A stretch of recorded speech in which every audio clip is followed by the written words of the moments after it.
আচ্ছা, কে কে মাছ খাওয়া থেকে দেখতে বেশি পছন্দ করেন? আমি তো প্রায় সময় রাকিবের সঙ্গে জোর করে কেঁদে কেটে সাথে চলে যাই মাছ দেখার জন্য বাজারে। আজকেও যাব। Welcome to my channel. আশা করছি আপনারা সবাই ভালো আছেন। আলহামদুলিল্লাহ আমরাও বেশ ভালো আছি। যেহেতু ছুটির দিন, ভাবলাম রাকিবকে একটু স্পেশাল ভাবে নাস্তা বানিয়ে খাওয়াই। তো সকালবেলা আজকে আয়োজন ছিল বাসায় বানানো রুটি, সাথে চিকেন স্যুপ এবং হোটেল স্টাইলে একটু সবজি রান্না করেছিলাম। যেহেতু ফার্স্ট টাইম করেছিলাম, সব একটু অল্প অল্প করেছিলাম যাতে বাজে হলেও খুব একটা অপচয় না হয়। তো খেয়ে আজকে রাকিব বলছিল একটু বাজারে যাবে, কারণ ও যেহেতু সবসময় সুযোগ পায় না, ও একদিনেই চেষ্টা করে বেশ কিছু দিনের একসঙ্গে বাজার করে ফেলে। তো ওই যে বললাম, আমার মাছ দেখলে মানে দেখতে খুব ভালো লাগে, খাই আর না খাই। তো আমি একটু জোর করে ওর সঙ্গে যাবো বলে একটু ঘ্যান ঘ্যান করছিলাম। তো বেশিক্ষণ ওকে মানাতে হয় নাই, ও অল্পতেই মেনে যায়। এদিক দিয়ে লোকটা ভালোই আছে। যাই হোক, তো খাওয়ার পর একসঙ্গে দুজন রেডি হয়ে চলে গিয়েছিলাম। আমাদের এখানে দুয়ারিপাড়ার বাজারটা বেশ বড়, এখানে অনেক ধরনের মাছ পাওয়া যায়। আগে আমরা নর্মালি বাজার করতাম মুসলিম বাজার থেকে। আমি এখনো ওইখান থেকে শুধু গরুর মাংসটা কিনতে যাই, কারণ আমার ওইখানের গরুর মাংসটা কেন জানি অনেক ভালো লাগে। মিরপুরে কে কে থাকেন জানাবেন তো, আপনারা কোথা থেকে গরুর মাংস কেনেন? আমার মতো মুসলিম বাজারের গরুর মাংস আপনাদের পছন্দ কিনা? তো এই যে দুয়ারিপাড়ার বাজারে চলে এসেছে, এখানে অনেক মাছ ছিল, অনেক মাছ, অর্ধেক মাছের নামই জানি না। তো এখানে দেখছিলাম, দেখেন কই মাছগুলো কি কিউট না? আমি না আগে কই মাছ খেতাম না। আমার বিয়ের পর আমার শ্বশুর বাড়িতে আমার শাশুড়ি প্রায় সময় মাছ টানতো, তো দেখতে দেখতে আসলে খাওয়া শিখে গিয়েছি। তারপরে এই যে এখানে ছোট মুরগি দেখছিলাম। আমার ভাই না যখন ছোট ছিলাম, ইয়েলো কালার ছোট ছোট যে হলুদ মুরগিগুলো পাওয়া যেত, ওগুলো কিনে আনতো প্রায়ই পালার জন্য। 7-8 দিনের বেশি কখনোই থাকতো না, হয় বিড়াল খেয়ে ফেলতো, নাহলে কেউ নিয়ে গেছে, এইসব করেই চলে যেত। আর আমি তো মুরগি দেখতে এমনিই ভয় পাই, তো আমার আর মুরগি কিনা হয় না। দুয়ারিপাড়া বাজারের একটা মজার বিষয় হচ্ছে, এরকম আপুরা থাকে, নানুরা থাকে, এরা না মাছ কেটে দেয়, গুড়া মাছগুলো। যারা মাছ কাটতে পারে না আমার মতো, তাদের জন্য এই জিনিসটা বিশাল একটা সুবিধা। তো এখান থেকে রাকিব আর আমি মিলে বেশ কিছু মাছ কিনে নিয়ে এসেছিলাম, তার মধ্যে এই মাছটা ছিল। ইউটিউবে টিকটকে এই মাছের রেসিপি দেখতে দেখতে আমার যে কবে থেকে খেতে ইচ্ছা করছিল, কিন্তু নাম জানতাম না, প্লাস দেখি নেই, এর জন্য না কিনা হচ্ছিল না। তো আজকে পেয়ে অল্প করে নিয়ে এসেছিলাম ট্রাই করার জন্য। মানে ফার্স্ট টাইম হিসেবে বলবো আলহামদুলিল্লাহ, অসম্ভব মজা ছিল। ফার্স্ট ট্রাই করে আমি প্রেমে পড়ে গেছি। এরপর গেলাম এটার বড়টা নিয়ে আসবো।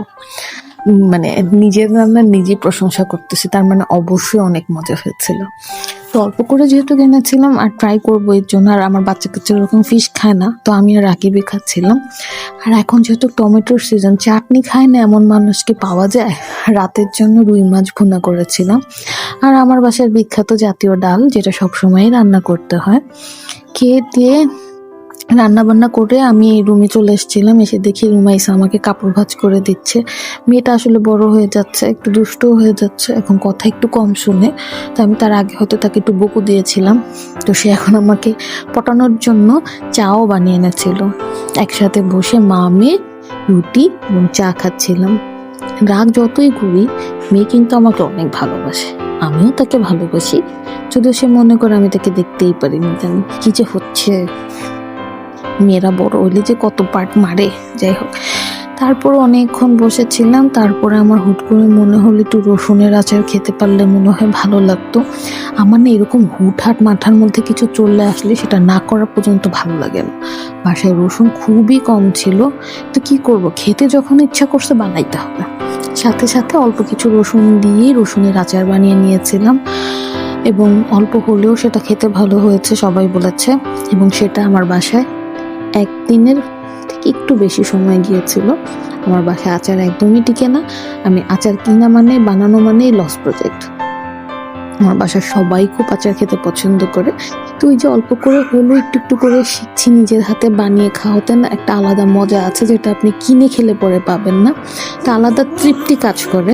সকালবেলা এক গাদা মাছ আনার পর রাকিব আবার হুট করে রাত্রিবেলা কি একটা কাজে বাইরে যে আবার কতগুলো মাছ নিয়ে আসছে, যদিও অল্প করে এনেছে।